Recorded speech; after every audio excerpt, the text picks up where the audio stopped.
নসিপুর রাজবাড়ির নিকটেই রামানুজ সম্প্রদায় সাধুদের এই আখড়াটি দেখতে পাওয়া যায়। সেই সময়ের টেবিল ফ্যান তখন ইলেকট্রিক ছিল না, কেরোসিন তেল দিয়ে চলতো।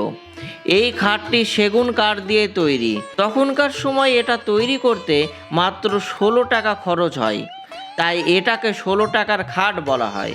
এখানে রূপোর রথ দেখতে পাবেন 22 মণ ওজনের।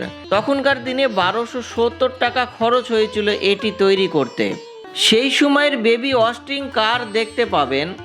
তখনকার মহান গোবিন্দ দাস আচারী মির্জাফরের বংশধরের কাছ থেকে কিনে নেন এই গাড়িটি মাত্র 80 টাকায়।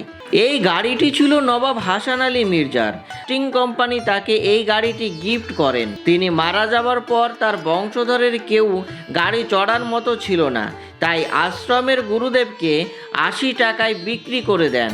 এই জন্য বলা হয় 80 টাকার গাড়ি।